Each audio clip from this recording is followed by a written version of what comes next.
Hey, what's up, guys? It's Apollo Uchiha here, back with another part of What If Naruto was separated from his family. And today is going to be a double upload, and I'm going to be uploading a part of What If Naruto A Mother's Love as well. So stay tuned for that. And if you haven't, please leave a like and subscribe to my channel if you like the content of the channel. And without further ado, let's continue our story.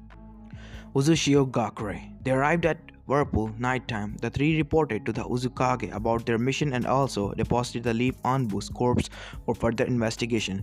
Utakata was taken to another room for a short orientation and was later brought to the Uzukage's mansion to stay for the night. Uzukage's mansion. The three Jinchurikis entered the mansion and headed to the dining hall. Fu and Gara were told to come for a simple celebration. Naruto's family was already there, waiting for Kushina and Naruto. Sasuke, Hinata, Lee, Yakumo, Shion, and Tayuya were also present. Naruto was the last to enter since he still had to remain at the office to report about his secret mission. As Naruto waved hi to everyone in the room, he was suddenly tackled to the ground. Master, you're back! Naruto was confused for a moment until he recognized the person who tackled him as his apprentice, Hotaru. Oh, missed you too, Hotaru-chan. Naruto patted the girl as he tried to stand up. Meanwhile, Hotaru was enjoying pressing her face against the boy's chest. They did not notice the Uzukage and Utakata also entered the room. Kushina was shocked to see her youngest son on the floor with a girl on top of him. As they finally stood up, Hotaru clung to Naruto's right arm and pressed her body against it. Master, where are we going to train together? You've been away for a while. You have to train me as soon as possible. I want to become strong like you, you know. Meanwhile, Naruto's friends and family were stunned and were thinking of the same thing. Master? Training? Alone? Together? Master? He's called him Master. Moments later, Naruto's friend dropped to the floor unconscious with nosebleeds. Oh shit, they interpreted it wrong. Naruto thought as he began to feel killing intent radiating from his mother and grandmother. Naruto-kun, I've never thought you had it in you. Arashi, Minato, Kaede, and Minako thought and began to giggle perversely. What the heck? Utakata, Narumi, Mio, and Miho thought. Naruto was shaking in fright now as he felt more and more killing intent from Kushina Tsunade. Uzumaki, Namikaze Naruto, whispered Kushina sweetly. Too sweetly, actually, making Naruto gulp in fear. Ka-chan, Ba-chan, I can explain. You got it wrong. It's not what you think. Naruto squeaked as he quickly did Hansel. Demonic arts, sand of times. Everyone, including those on the floor unconscious, were pulled into Naruto's jutsu and saw the scene where Hotaru asked Naruto to become her master, finally clearing things up. Meanwhile, Kurama was howling with laughter in her cage as her host was redder than a tomato. Kami-sama, that was priceless. I never seen you that scared before. And your face, you should have seen that. Kurama roared. Otaru finally caught up and understood what made everyone act up. Soon images of her and Naruto filled her mind, doing some things, such as Naruto being her master, punishing her for being a bad student. Otaru also fell to the floor with an even bigger nosebleed. Naruto just sighed and bowed his head in embarrassment. After being mercilessly teased by everyone, they finally had dinner. The next day, Konoha Gakure. The Hokage was currently drinking his morning cup of coffee when an Anbu appeared in front of his desk. Good morning, Hokage-sama. Raven returned from secret mission. Sarutobi raised his eyebrow as he noticed he was alone. The younger Anbu clothes had bloodstains and cuts. He noticed that Shishui was also a bit winded. Very well, report. Mission was a failure, Hokage-sama. We were able to track the six-tailed Jinchuriki and battle against him. As we were about to put him under a powerful genjutsu, we were suddenly attacked by three more Jinchurikis. Sarutobi spat his coffee upon hearing this. Three more Jinchurikis? Hi. Please continue with your report. Hi. As we were about to subdue the target, we were attacked by three more Jinchurikis. We were able to identify one of them as the Juggernaut. We were taken by surprise and three from my team were immediately killed by them. The three of us remaining had no choice but to retreat, but as we were retreating, the Cubist Jinchuriki caught up to us and we were forced to battle. He used the same genjutsu style he used against Isame Hoshigaki, easily defeating us. My two comrades wished for me to escape while they held back him for me, so I could go back here and report what happened. The Hokage rubbed his eyes while he processed the information. Can you tell me what tail beast the other two had, or at least describe them? I'm sorry, Hokage-sama, but they were all covered by their chakra cloak, and all three of them only had one tail active, so we could not tell them apart. We were only able to recognize the Juggernaut because of his Kenjutsu style. I see. Raven, go to your hospital to have your wounds treated. I'm giving you a day off. Thank you, Hokage-sama. Shisui bowed before he left in a fire sunshine. It is clear now, either Kumo or Eva have the Kyuubi in possession. They are the only villages known to have two Jinchurikis. Damn it. Now they also have the Rokube. Saratobi angrily thought. Uzushio Gakure, Uzukage's office. Naruto-kun, I'm giving you and your team a special mission since the Purple Princess has become famous. Many movie producers have been requesting it for author to give them an audience. Of course, they do not know where to send their letters exactly, so they made advertisements via flyers and radio telecasts. You will be having an audience with the writer and director of the Princess Fun. Have you three seen that movie yet? Hi, Naruto, Sasuke, and Hinata chorused. Good, that makes it easier and better. You see, the director of this movie was a former Konoha shinobi. He was a good friend with me and your father. We fought along with him during the Second Great Shinobi War. What's his name? Asked Naruto. Goku. You fought alongside a Super Saiyan? That's awesome! Naruto suddenly screamed, making everyone, including the hidden storm in the room, sweat drop. Seriously, Naruto-kun, could you be any dancer? Kurama asked, exasperated. Kushina tried her best not to smack her son on the head. Sometimes he still acted like a small child despite his status as an S-rank shinobi in the bingo books.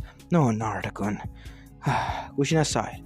He just happened to be named the same as him, she said, making Naruto pout in disappointment. Anyway, if you're fine with this, then I'm making this an official mission for your team. Of course, I might see the actress Yuki Fujikaze and have her autograph as well. When are we leaving? Naruto excitedly asked. You have an hour to pack for a 3 to 5 months duration mission. When you go to Tea Country, you will be dressed as civilian businessman. You will not be asking Goku-san to return to shinobi services, but you will be asking him for a business relationship and partnership with Uzushio Gakure instead. You reveal to him about Uzushio Gakure when you think it is fine to tell him. The decision is still up to you if you wish to have your book adapted into a movie. Dismissed. Wave Country.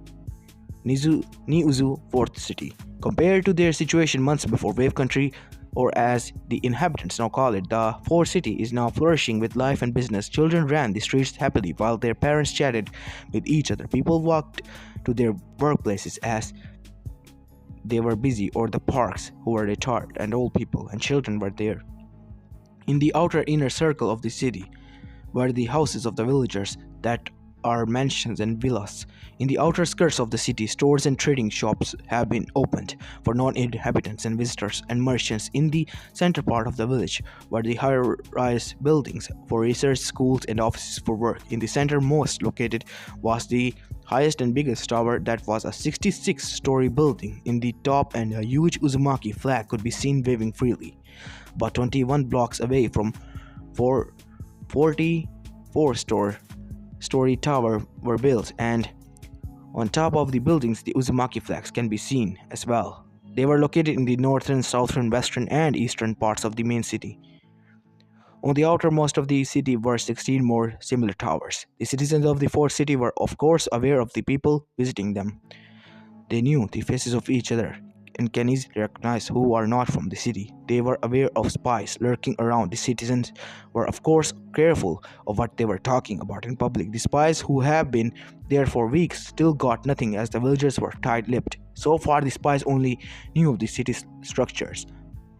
In the fourth city main gate, a white-haired man could be seen casually approaching. Jiraiya looked around in amazement and wondered as his eyes roamed the buildings from the outside. What caught his attention were the tower, but proudly showed the Uzumaki flag on the top. To the outsider, they will only see the towers as regular buildings, but for the inhabitants, they knew that the tower were strategically positioned for watching the surroundings, for protection, and for defense and offensive in case of an attack. When activated, 4 advanced crossbows and a jutsu cannon in the middle will come out from the rooftop. These, of course, are manual and still require people to man. On the top floor, down to the middle, were windows for citizens to use as sniper nests, armed with Uzushio Gakure's latest crossbow inventions. The tower located in the center of the city served as the commander center, powered by seals. It has radar that can detect living and non-living objects in a mile radius. The researchers in Uzu were, of course, experimenting and improving their inventions so the weapons can shoot farther and stronger while the targets can be made immobile as fast as possible. And in radar, halt, one of the city guards said as he approached the gates. There were 12 in total stationed outside the gate. State your name, status, and your purpose for visiting. Shai noticed the two huge square-like carriages made of metal that had 3 long barrels. They were positioned near the gates. He wondered what they were for. He sensed some 7 people, each inside them.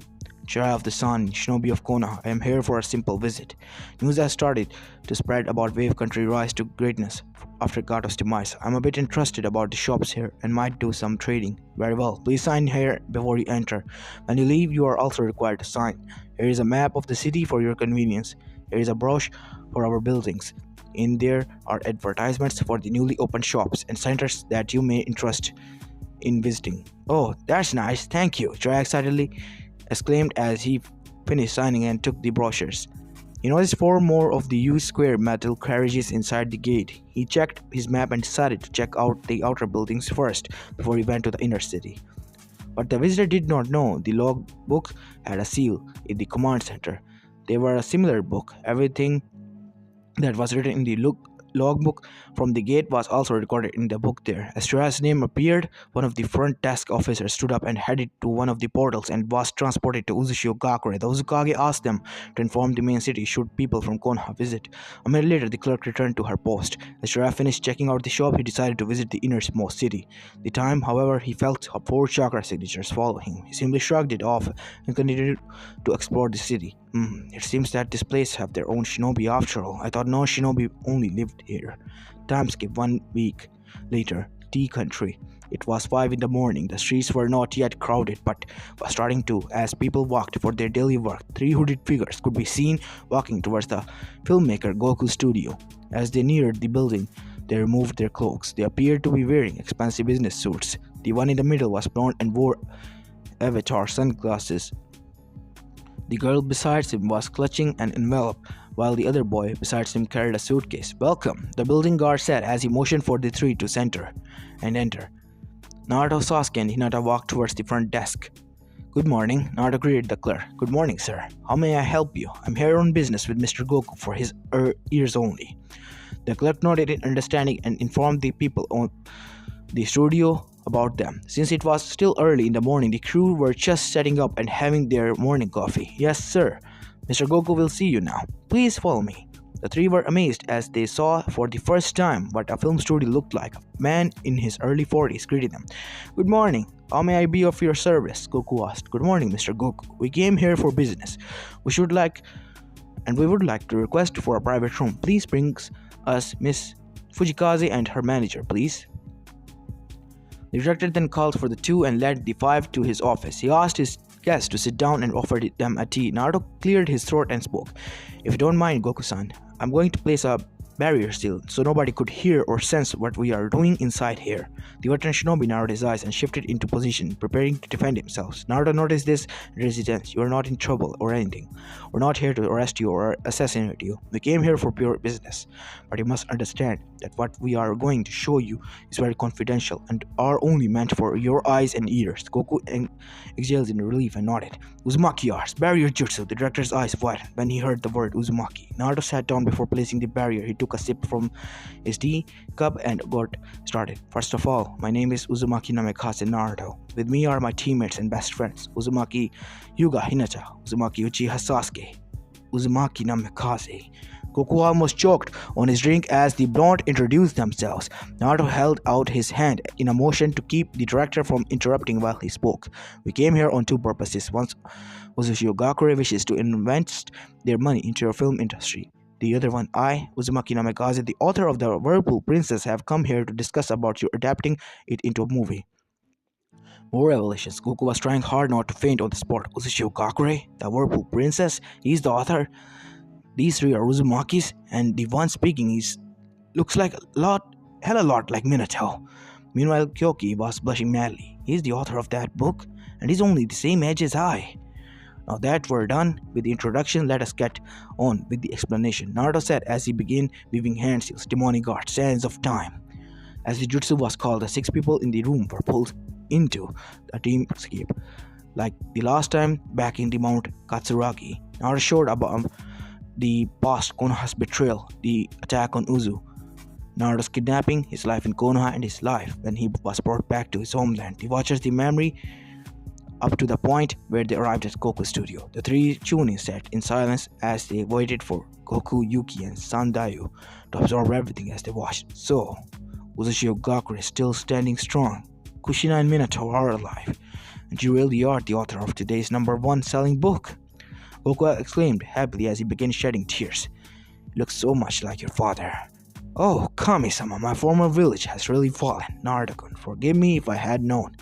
I would have returned in Konoha to look for you. The director said sadly. You don't need to apologize, Goku-san. Nobody knew what was actually happening that time except Konoha's council and higher-ups. Let us look into the bright side now. Right. Goku said as he relaxed in his seat and finished his tea. The young actress and his manager remained silent as they were deep in thought. He endured so much, and yet he's here. Now, at his current level, his heart and mind are so strong. He's admired by the people around him, and he's used his own story as an inspiration for his book. The princess thought, what if these are the people that could help Kyoki-chan overthrow her uncle and reclaim the land of snow? Sandayu thought. After a long silence, the young actress finally spoke. Naruto-sama. No, just Naruto would be fine. Right, Naruto-kun. Kyoki stuttered. Damn it, Naruto-kun, don't you think your fan club's already big? You just keep adding to the numbers, Kurama thought to herself. Anyway, I have something to tell you. Goku-san already knows about this. The name is Ujikazu Yuki. Is only a name I use for my own protection. I am in hiding from people who wishes to kill me and claim a key that possesses the power to the land of snow. My real name is Kazehana Yuki. Naruto widened his eyes as he recognized the girl. You're the missing princess. How did you know? Sandayu asked. Only the people for our land knew about her identity. As the son of the Uzumaki, there are times when I attended and listened to the council meetings. My mother and the council were actually looking for Yuki, no Kuni's missing princess, and wishes to offer the country services to eliminate Doto and give you back the throne. Ever since I turned 5 with Shigakure, I have been looking for you, but since we had no idea how you looked like, it was hard to get some leads. Naruto explained. Sasuke and Hinata remained silent and kept their surprise to themselves. They had no clue what Naruto and the actress were talking about. I see. Sandayu nodded. So, you're going to help us? The young princess asked hopefully. Excuse us, but can someone please explain what's going on? Sasuke asked, a bit annoyed. Hinata nodded in agreement. She too was confused, right? Sorry about that. Anyway, my real name is Kazehana Kyoki. I am the daughter of the late Snow Daimyo, Kazehana Sosetsu. When I was 3, my uncle Doto murdered my father and took over the country. Along with Sandayu and a few guards managed to escape the country while my father's loyal followers remained to cover our escape. For years, we had to travel constantly as my personal guards got killed one by one until Sandayu and I were the only ones left alive. When we arrived here, we were found by Goku-san and put us under his protection. Having traveled to a lot of places before, he recognized me and helped me hide from my pursuers.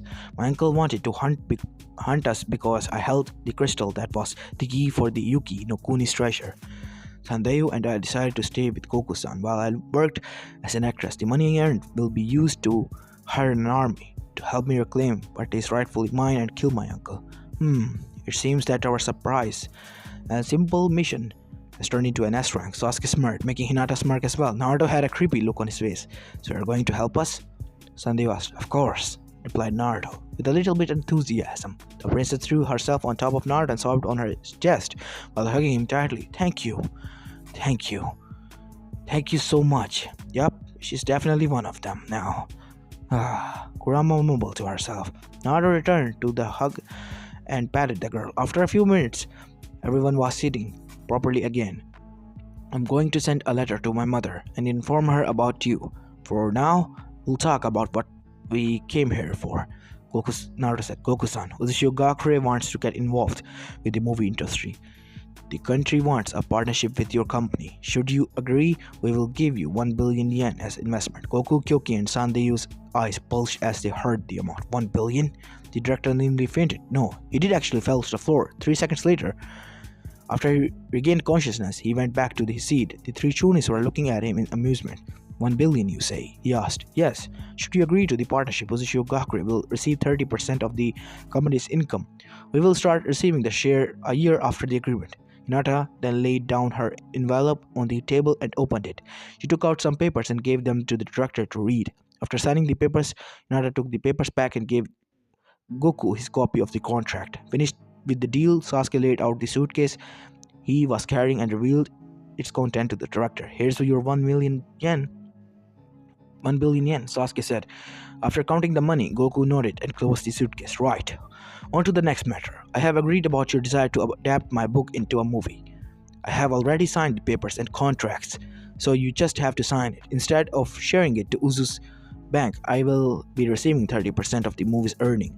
While filming, I will be present to assist while with the making. I will be personally choosing who's going to play as the main character, and my choice for, of course, is Kyoki here. The actress blushed as the way Naruto addressed her affectionately. Sandeyu smiled to himself as he watched. The princess' face turned redder than a tomato. Hinata, although used with Naruto's charm, still blushed red as she handed Goku and Kyoki the contracts. After signing the contract, Hinata took the signed paper and gave Goku and Kyoki copies of the contract.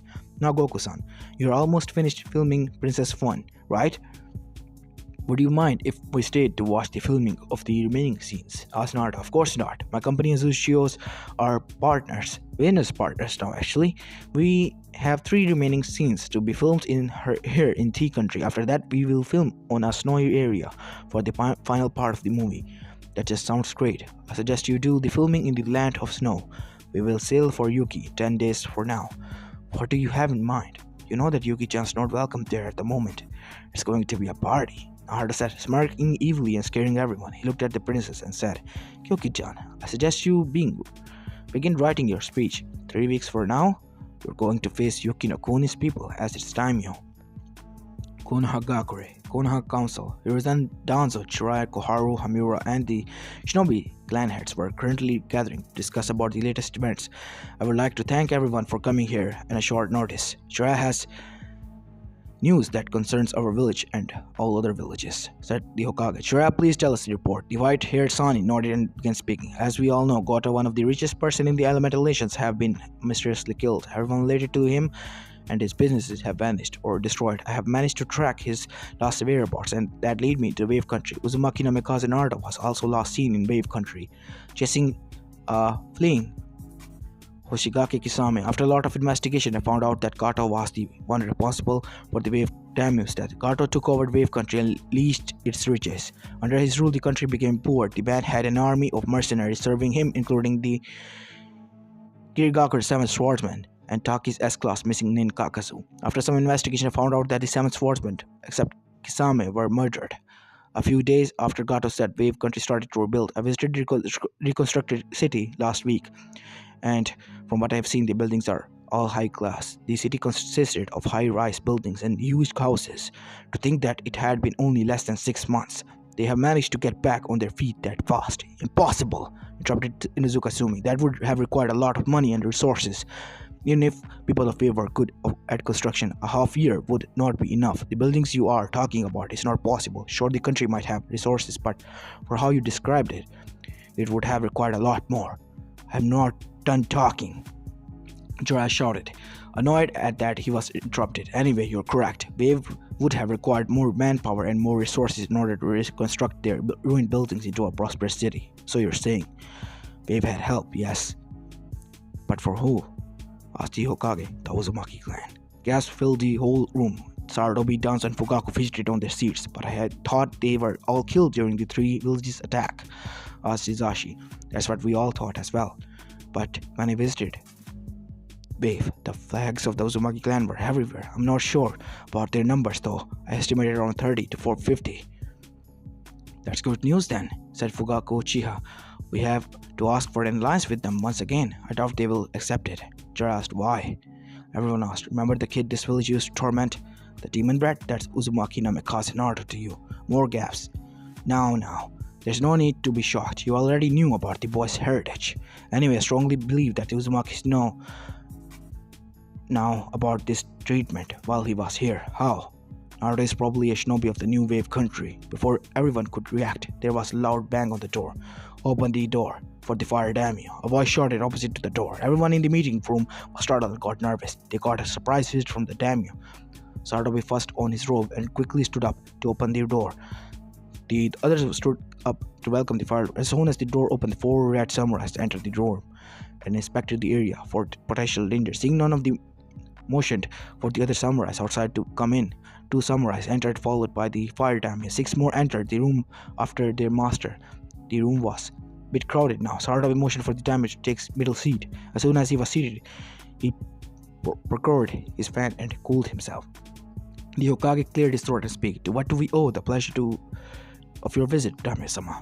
I won't be here for long. I just came here to tell you that earlier this morning, I and the other daimyos of the country had been gathered by Wave's new daimyo for the meeting. He told us that their country now officially have their own ninja village and is being ruled by a forgotten clan. As of now, Wave country is no longer called Wave. It is called Uzushio Gakure, or the village hidden among whirlpools. So, it's official then. They're back. Saratobi thought. I wondered, do they know about Konoha's betrayal? If not, there is a chance for Konoha to ally itself with the Uzumakis once again, thought Danzo. No, they're supposed to be dead. Fugaku thought angrily. The Uchiha clan shall be the last clan standing. We have successfully wiped out the Senju. I'm going to do everything I can to completely wipe out the Uzumakis. Troublesome. More meetings will sure come after this. Narashi Kamaru, Chicago thought. The fire daimyo merely watched the Leaf Council sit in silence as they absorbed the latest news. There's more than that. It was not only the Wave daimyo who came to the meeting, but the Rice daimyo and leader of the village we used to know as Amegakure as well. There's others? Asked the Hokage. Yes, the Rice daimyo have informed us that they also now have their own shinobi village, which is called Otogakure. Their village and country will be now called the Land of Sound, instead of the Land of Rice. Who's their leader? Asked Hamura. The snake son in Orochimaru, Morgas. He's the Otokage now. His past crime for being a missing nin will be now forgiven. Any form of threats against him or the Land of Snow will be considered as an act of war. Even if that happens, they will easily lose since they have just constructed, scoffed Koharu. That, my dear elder, is where you are wrong. The Land of Sound have been established 6 years ago and finally chose to make itself known. It's morning. Danzo then chose to ask something he had been wondering about since earlier. Daimyo-sama, if you excuse me, what was that you were talking about Amegakure? Ah yes, that. Thank you for asking. I almost forgot about that. Anyway, the Land of Rain as well. We know it is no longer called by that name. It is also now a part of Uzushio Gakure. A lot more gaps. The current Uzukage is an Uzumaki survivor who goes by the name Pain. Almost 6 years ago, he along with his followers managed to win the civil war. Civil war? Yes. Do you not know about the civil war? Amegakure have closed itself from the outside world and kept them with the things to itself, keeping outsiders away. The security was very high at that time. As I was saying, the country was torn apart by a civil war. One side was Hanzo the Salamander, while the other one was Pain's. After gaining the support of the majority of the village, Pain finally decided to end the tyranny rule once and for all. He easily defeated Hanzo on one-on-one battle. In front of everyone after that, Amegakure strengthened its barriers to keep the outsider world unaware of what was happening inside. The village rebuilt itself from being wasteland. The same year, Otogake was founded. The civil war in Ame ended. During the meeting this morning, the Uzukake made its appearance. He, alongside with the Wave daimyo, or as we all call him now, the Whirlpool daimyo, explained to us why there were two Uzushio Gakures. The one that was the former Amegakure is still a closed city. They explained that that is where they trained their shinobi and where other military-related subjects were. The other Uzushio Gakure, which is located in Wave, is where we find most of its civilians.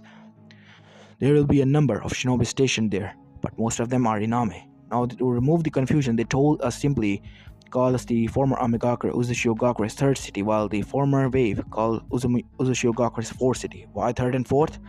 They say the first city was built and was abandoned before the first Shinobi War. The second city was destroyed during the Kumo Iwa Kiri alliance attack. You might be wondering why they are separated.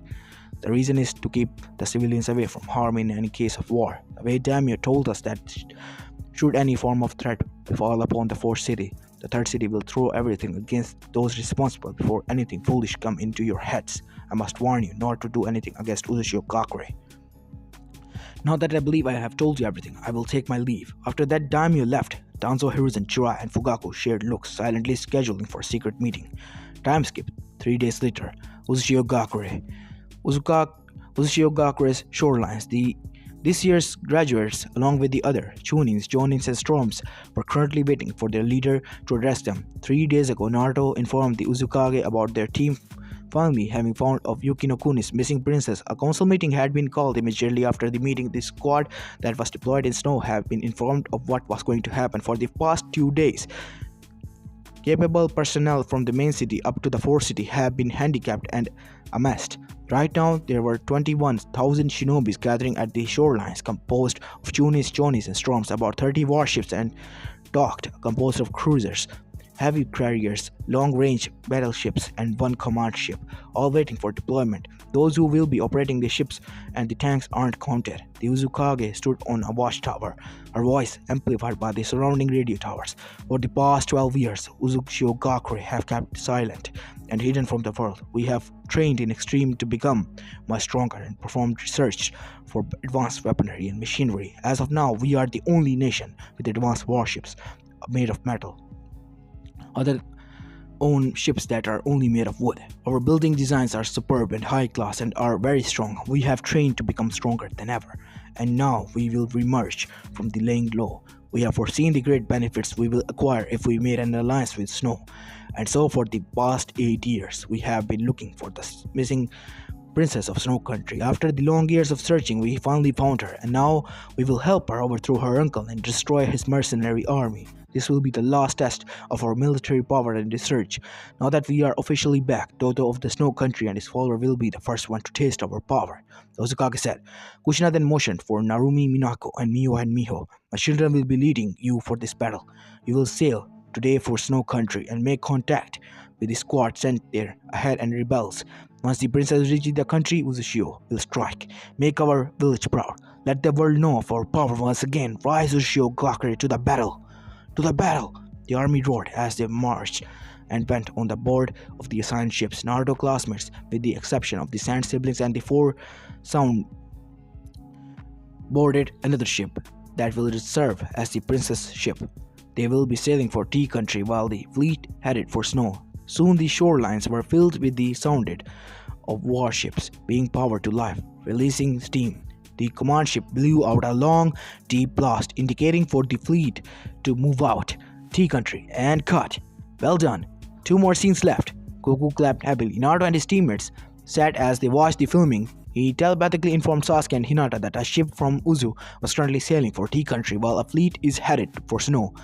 As the crew began packing up, Goku and Yuki and Sandayu walked towards the three. I just got news from Uzu. Our transport ship is now sailing towards here. It will arrive in 2 to 3 days. After filming the final scene for this place, we will immediately sail for the land of Snow. Understood, replied Goku. I will go inform my crew. We will be filming a few scenes while sailing. Uzushio Gakure, Uzukage's office. Uzukage-sama, Minato-sama, Sai, along with Fu and Torine, are here. Present them in.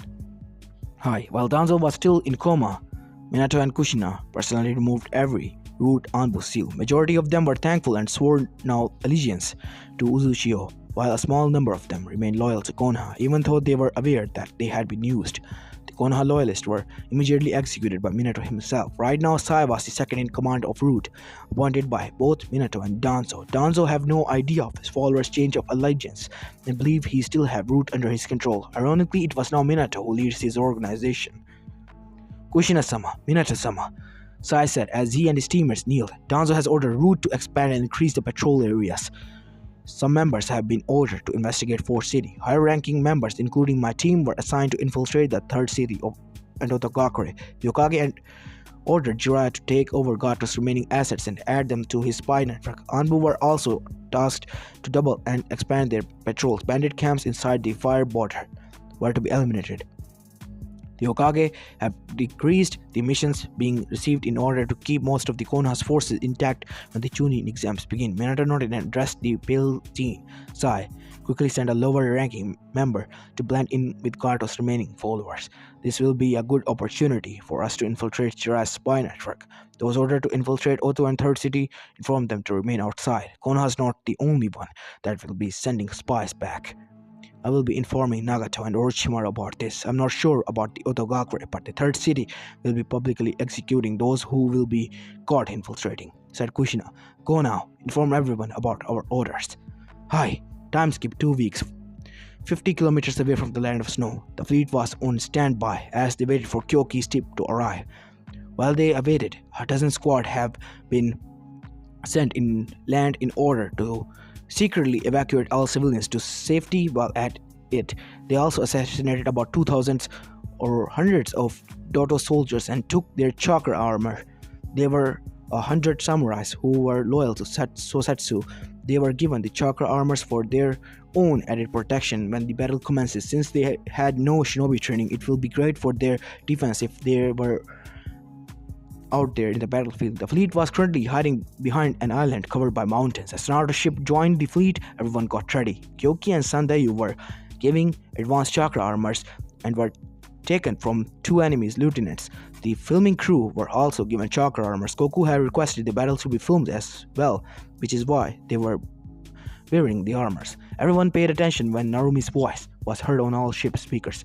This is your general speaking. We are now sailing towards the shorelines. Infantry, get ready for rapid deployment. Pilots, power up the ships and begin taking off. Tankers, get in your vehicles. Expect immediately battle once we land. Everyone move to your assigned stations. As the fleet began to move towards snow country shorelines, a dozen airships took off from the heavy carriers. The airships were almost as big as the cruisers. It also had a dozen cannons on each side. The Uzumaki clan symbol can be easily seen since it was painted on all 4 sides of the ship. Command ship. Fleet 20 kilometers from land. The captain of the command ship shouted, "Load the cannons." Narumi ordered through the intercom. 10 kilometers from land. Commence bombardment. Toto's castle. Ever since he took position of the Snow Country's leader, he began leeching off its resources. Toto grew paranoid and used the country's money to recruit more people for his army. His mercenary army was now 30,000 strong.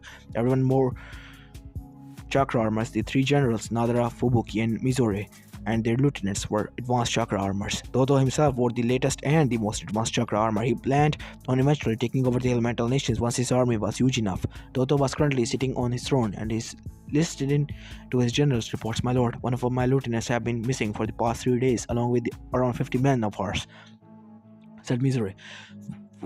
Fubuki reported the same thing. She too was missing the same amount of personnel. "I have about 100 men missing as well," said Nadare.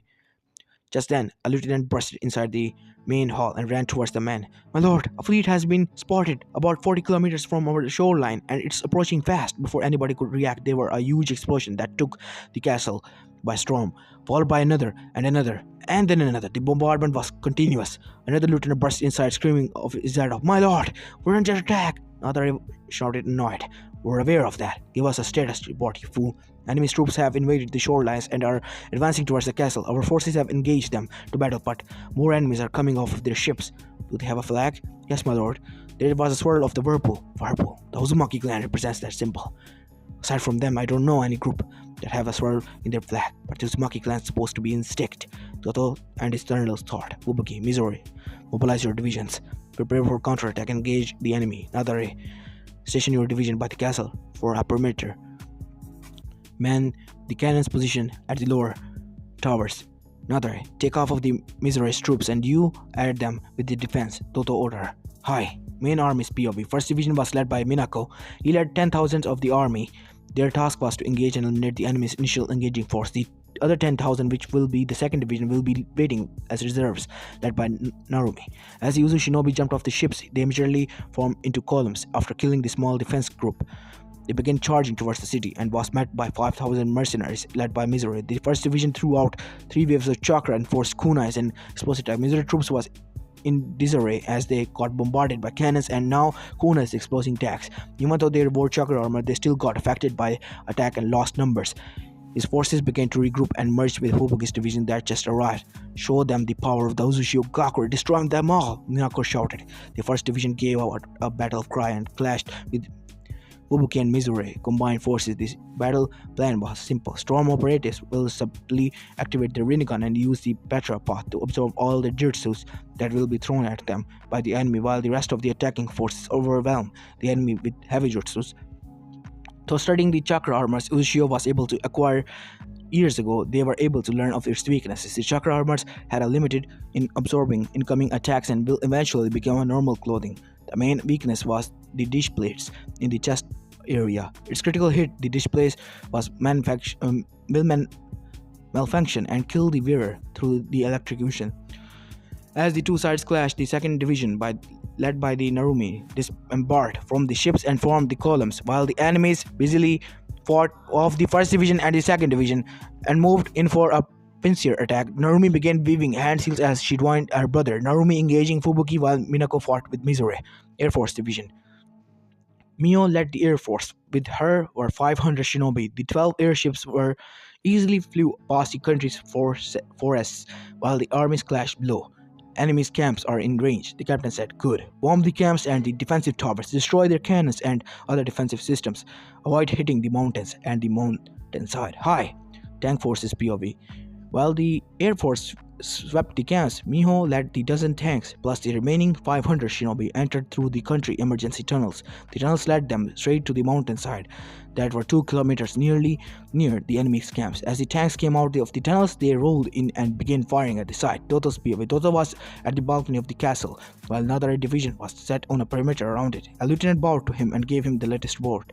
My lord, Mizuru-sama and Fubuki-sama's forces are currently engaging with the enemy's main forces. Their force have already suffered heavy losses, while the enemies kept pushing on. A dozen airships have been flying past our walls and began bombing the camps. 2 dozen huge carriages and cannons came from the mountainside tunnels and swept in the camp, firing waves after waves of explosive and destructive jutsus, inhaling the survivors. Our defensive structures along with the cannons have been destroyed due to heavy bombardment. As he finished his report, he noticed his master glaring at the sky. Everyone looked up and saw 12 huge airships. That's definitely Uzumaki's flag, Toto thought as he recognized the verbal symbol. The army watched in terror as the ship cannon fired destructive jutsus. The ship hit the tower that were below them. They're aiming for our defensive systems. Defense barriers now! Shortly another, large layers of huge and tall ice domes began to form and protect the castle along with the army inside. They waited in bated breath as they held their defensive barrier. They were surprised when they felt the onslaught against them to stop. One brave mercenary went outside the dome to check and was surprised to see the enemy's airship flying past their location. Airship POV. Idiots, now you have no idea what's going to happen next, Neo muttered as she watched the army below conjure ice domes. Alright, time to drop below while they're blind, Mio ordered through the intercom. Hundreds of paratroopers jumped off the airship and regrouped in the tank force that were waiting below, hidden in the forest. The twins POV. Mio forced merging with her twin brothers' forces and concealed themselves. How are things going? Miho inquired. Ni-chan and Ni-san forces are easily destroying the engaging enemy forces. The enemies did not accept a pinnacle move. They should be here now, soon, replied Mio. The only defense they have left are the ones by the castle. There's no more than 10 towers. The tanks can easily destroy them later, Mio said. Yo, a voice called through the mental link. Naruto-kun? Hell yeah, we're almost finished here. There are only about 500 Rasengan, now 499 left here. Narumine and Minako, they are whooping the enemy's general's butts. Take this, Molotov, Rasengan. See you guys later, he said as a huge explosion were heard in the background. Outside the twins' mental link, the explosion of Naruto's fire jutsu could be seen as the fire blew up the forest and killed about 50 enemies. Air Force POV. Amazing, this is going to be a hit. We'll be in the first company to ever produce a movie taken from an actual war. Woohoo! Cheered by one of the filming crew as their ship flew past the castle and cut the scene. Tank Force POV. Yes, director's going to love this. Main army POV. Ha! I can't believe I'm filming a movie while I'm in it! Screamed Goku in delight as he dodged an enemy samurai. Katon! Gokyaku no Jutsu! I still got it! Who knew? Not me, the director cheered with glee. Narumi's POV. You guys have depended so much on your armors that you have forgotten to train. Narumi told Fubuki. Ah, damn you. Ice release. Ice needle blizzard. Fubuki replied with rage. Narumi calmly released a fire dragon from her mouth. The fire dragon easily melted the ice needles and struck Fubuki right in the chest plate of her armor. The two have been fighting for a very long time now, at least to Fubuki. She was fighting. Narumi was merely toying with her opponent. While the Uzumaki army destroyed Doto's army, Fubuki was getting more and more frustrated as her division got slaughtered. Whenever she made an attempt to help, Narumi would simply block her path. Whatever jutsu she tried to throw at the female Uzumaki, Narumi would simply absorb it. I'm done playing with you, Narumi said as she held out her hands.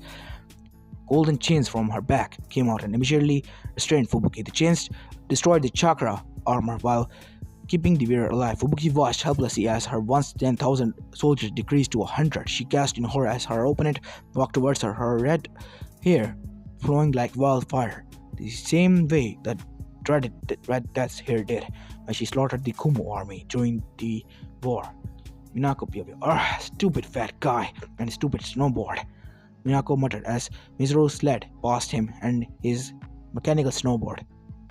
To Mizuru, he was winning as he simply fired missiles after missiles from his chakra armor while he sped around his opponent. To Minako, he was simply letting his opponent think he was losing. What Mizuru failed to notice was his army of 5,000 being reduced to 100 by the Uzumaki army. I guess it's time, Minako thought as he took out a dozen of three-pronged kunais and threw them in all directions. Ninpon.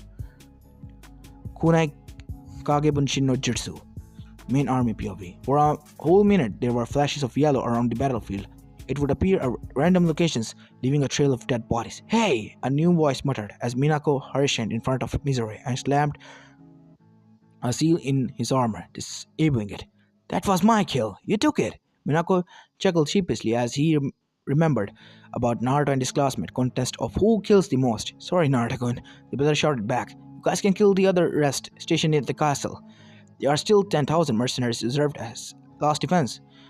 As Minako flashed everywhere and killing the enemies that were remaining, the attacking forces regrouped and formed once again the columns. Narumi dragged restrained Fubuki as set her on a kneeling position. Minako did the same with his opponent, dragging Mizuru and setting him on a kneeling position beside Fubuki. Fubuki and Mizuru looked around and inspected the battlefield. Thousands of corpses littered the place, but no single corpse from the invading forces could be found. What are you guys? You're supposed to be dead when those three villages attacked you. How come you all alive? You destroyed my army. Ugh! Fubuki screamed, half-asked Narumi and Minako. Toto and his army. Toto-sama. Grave news. Fubuki-sama and Mizuru-sama forces have been annihilated. The armies are marching towards the castle as of the moment. How could this happen? Toto exclaimed angrily. What of Fubuki and Mizuru? What happened to them? Nadare asked the scout. Before the scout could respond to their question, Nadare's soldiers began to shout, Enemy fire! Take cover! Prepare to create dome. No, we'll only blind ourselves. Counter it with jutsus. Fire at it. Ice release. Ice dragon missiles. The army shouted as one of the deflect the rain of kunais and shurikens and senbos. The projectiles fell harmlessly to the ground as the ice missiles collided with it. Nadare began weaving hand seals as he jumped off the balcony and charged towards the invading army, creating hundreds of ice wolves beside him. Fubuki-chan, I will lament you. The mercenary army watched as their general charged at the enemy. Those in the front lines followed after him. What are you waiting for? The enemy's army are here. Charge! Toto shouted. His mercenary army gave a battle cry as they charged to meet their invading forces. Toto removed his fur cloak and revealed his lightning and highly advanced chakra armor. He too began weaving hand seals as he jumped off to the balcony and charged at the enemy. Invading forces POV. Someone eager to die? Naruto commented as he watched Nadare in coming form. Here they come, Sasuke muttered as he saw the army behind Nadare. Tankers, go get the towers, Minako shouted. Infinity, charge! Ordered Narumi. Ha, finally! Mio and Miho both said as the arm behind them gave a battle cry. Normal POV. The Uzumaki army waited for Doto's army to approach. Nadare and his eyes who were the first to reach the enemy's lines and tried tearing through them. However, he was repelled by a strong ice jutsu from Miho and was sent flying to the army behind him. The twins quickly charged at Nadare and engaged him to a battle. As the enemy got closer, the tanks moved forward and began firing at the incoming army. The tanks weaved through the downed army and ran them over. Still moving forward, the tanks approached the enemy's towers and liberated them. Toto's army was in disarray and immediately regrouped as they felt Toto's presence. Toto Kazehana smirked as he began weaving hands and produced black ice dragons, aiming at his opponent. His confident smirk faded as he finally noticed the leader of the army, Kushina, Minato. No, they're dead. They gathered chakra and tried disrupting his chakra flow. Kai! What is this? This armor is supposed to make me immune to genjutsu. He was too consumed by his current dilemma and was only broken out of his thoughts when his first connected to his face and sent him flying upwards. Toto was able to make out the image of his attacker and he glanced down before crashing. His opponent was a striking image of the own time, Hokage, but was shorter and younger. So this is their son. So they're real after all. They're not dead. Focus, you old bastard. Toto glared at the Minato replica. For calling him bastard, I, Uzumaki Namikaze Naruto, will be your opponent, proclaimed the boy. Don't be such a foolish brat. You're just a little brat, nothing. The old man stopped in mid-sentence as he dodged a roundhouse kick from the boy. Naruto did not stop as this, but pushed on to the offense. He kept on attacking for a few minutes. During their taijutsu match, both were able to land hits at each other. Thanks to this chakra armor, Naruto was able to keep up against the little brat. The little brat, however, had a lot of tricks hidden in his sleeve. Naruto disengaged and quickly formed a single hand seal and released his gravity seals. Everyone in the battle felt a strong gust of wind and quickly formed its source. Damn, Naruto. Senpai, some serious Naruto up for a brutal beating. The Uzumaki army thought as they returned focusing to their own respective battles. One of the things Naruto hated the most were traitors, especially those who betrayed their own family. I'm going to beat the living shit out of you, Naruto stated as he vanished and instantly appeared in front of Toto, kicking him in the stomach and sending him 20 meters high upwards, up in the air. Naruto quickly reappeared beside Toto and kneed him, sending the old man flying to the right downwards. 7 meters before he crashed to the ground, Naruto appeared once again and hit him with an uppercut, sending him to the left upwards. Up in the air again, Naruto once again reappeared below him and elbowed him, sending him higher to the air vertically as Toto flew up 40 meters high. He was meeting with 3 Narutos that were 60 meters high in the sky. The 2 Narutos on the middle threw the middle Naruto downwards to the incoming Toto, hitting him with an enhanced axe kick. Naruto plummeted down with a huge crash. The spot where he landed formed a huge crater. Naruto watched as his opponent slowly stood up from his crashes. He seems a little hurt. He should have difficulty standing up by now, Kurama said. Yeah, this guy's tough, I admit. Not really, he just happened to be wearing a very advanced chakra armor. You have to destroy it first. Those chakra armors have their limits. Just bombard him with strongest jutsu. God, it's showtime. Naruto created 4 shadow clones to protect himself. While he closed his eyes and concentrated on his jutsu, Narumi felt a warm breeze gathering on the air and mentally warned her comrades through the mental link as she recognized her brother's jutsu. The Uzumaki army quickly formed hand seal for an earth jutsu. Toto's army watched in confusion as the opposing army slammed their palms to the ground and elevated the earth around them 10 meters high. As Naruto finished gathering the necessary chakra, he flashed into a dozen hand seals, finished by collapsing his hand into a praying position as he quickly called out the attack. Hellfire release. Inferno third circle. A huge blast of fire circle came out of Naruto's body and burning everything around him in a 30-mile radius. The earth around him cracked open as the black flames rose and scorched everything on it. Those who were within the blast range immediately got consumed by the black flames. Their chakra armors were nothing as the inferno easily melted them off, destroying the main panels and electrocuting them. While they burned, they screamed in agony as their bodies turned into ash, the souls also feeling the heat of the black flames, hence the name of the jutsu. Hellfire was a legendary type of fire release long forgotten. The last people who had this Genkai have long lost, died before the first shinobi war took place. Only those who had a very strong and potent affinity for the fire have the power to use it. The flames of the Amaterasu produced by the Uchiha's Mangekyo Sharingan is an example of an hellfire jutsu, although the Uchihas were not aware of it. Naruto's jutsu have 9 times level higher, with the first circle being the weakest and the ninth circle The most powerful and the largest radius required the most amount of chakra. The chakra required for the first circle is equivalent to summoning a minor boss summon. Naruto had a maniacal look on his face as he stared into Doto's eyes, as if he gazed right into his soul. Doto felt uneasy as he noticed the blood eyes. They were now slit red. He was thankful for his high advanced chakra armor, as he was still alive and well, although he did not notice the new cracks all over it. When Naruto cast his jutsu, Doto tried to counter it by using his ice-released Black Dragon Blizzard, but the inferno flames simply burned it instead of melting it. Naruto began cackling in a maddening laughter. "Behold, you will be the first one to see and feel my ultimate piece of art. Tremble in fear, be afraid, recoil in despair, cover in awe, and cry your heart out. Because my art is an explosion." Naruto cackled madly as he began weaving into a long series of hands. "Shit," Narumi cursed as she watched the skies. Storm clouds were quickly gathering due to high concentration of the heat below. "We need to get the hell out of here. This place will be obliterated in 30 seconds, she ordered the army. Minako quickly jumped down and grabbed the downed Nadare, taking him with them. As the Uzumaki army retreated for cover, Doto also felt the danger ahead, although not knowing what it was. "Stop him," he ordered his army. Those who were brave enough charged at the blonde but were confused by Naruto's clones. As Naruto reached the 100th seal, he called the jutsu, "Storm release, Kami's wrath." Silence. There was 3 second silence. For those within the area, it seemed like a long time. After the quiet, there was a blinding flash of light, and then it happened. Thousands of lightning strike rained down from the sky. 100 tornadoes were created and touched the already blazing ground. The fire powered the tornadoes, turning them into fire tornadoes. The wind blew everything, causing the droplets of rain to freeze, turning into hail. The area was consumed by lightning, ice, and firestorm. It was pure destruction, the wrath of Kami. Indeed, if someone would watch it from a distance, they would see a breathtaking captivity, and yet at the same time a horrifying scene. The storm went on for 10 minutes before it finally showed a decrease of power. After another 10 minutes, it finally died down. The area now looked like a wasteland. There was residual smoke. Trees were either scorched or uprooted. The earth was dry and cracked. The castle was obliterated into a pile of scorched stone. Thousands of dead bodies littered the ground.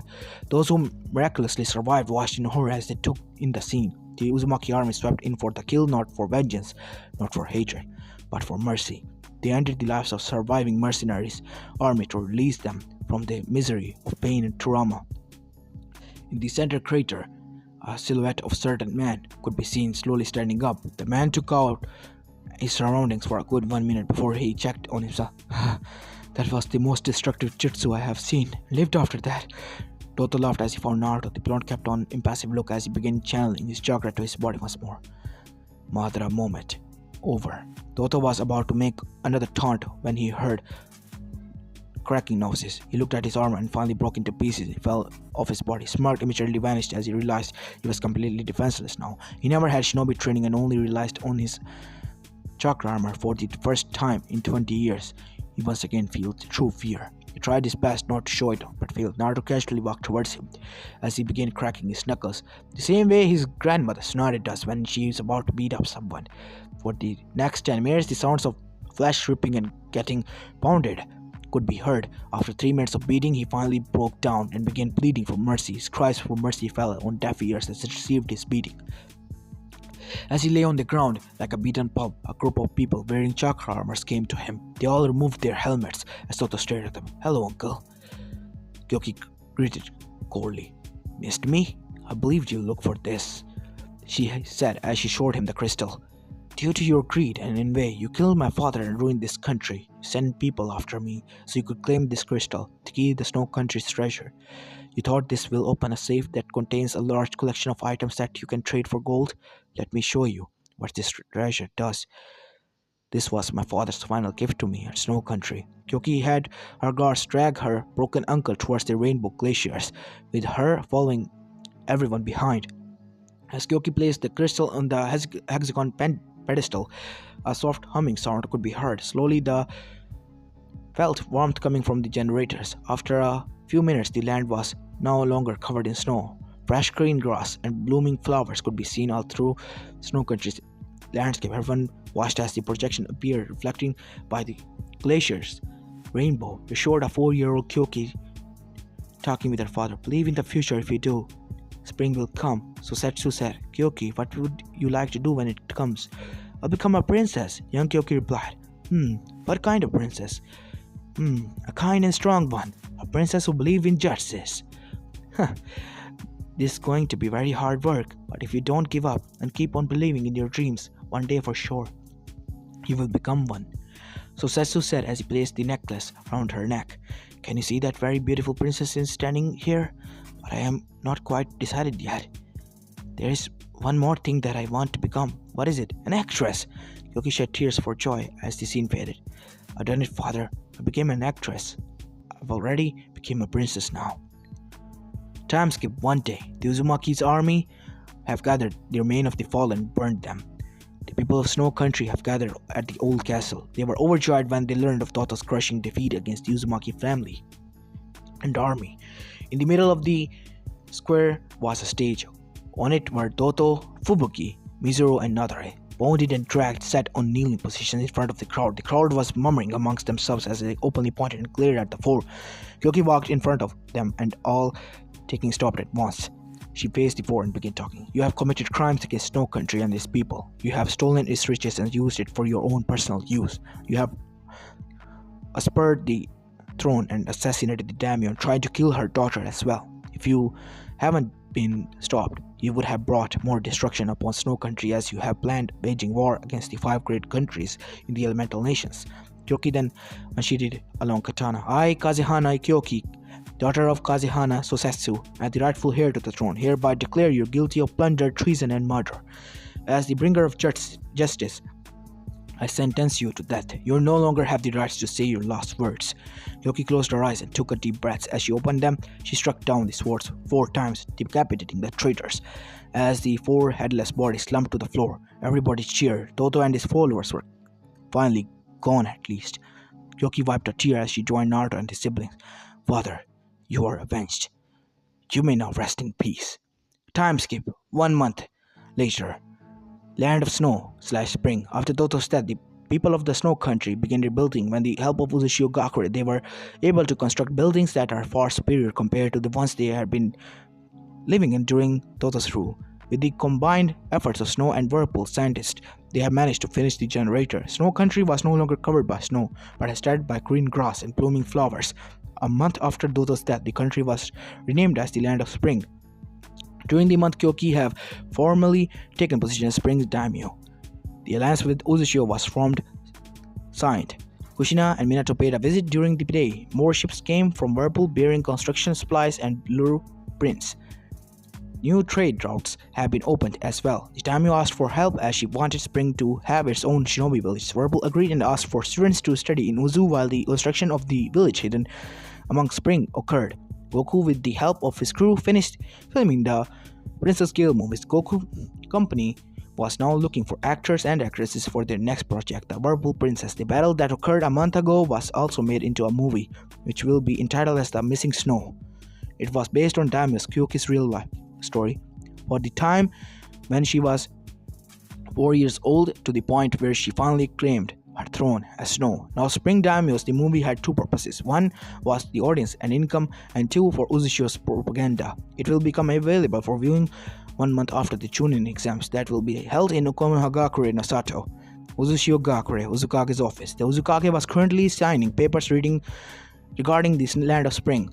She straightened up and her seat as the storm commander appeared in a Whirlpool sunshine. Uzukage-sama, Kaede said as he laid an envelope on Kushina's desk. The Uzukage opened the envelope to reveal a stack of forms, an invitation card, a brooch, and a letter from Konoha Gakure. It was from the upcoming Chunin exam. Kushina smiled as she set down the papers. It's time, I guess, as both of them smirked. As this is where I'm going to be leaving off this part, guys. I hope you like this one, and if you do, please leave a like and subscribe to my channel. And this is Apollo Uchiha, and I'm signing out. Peace.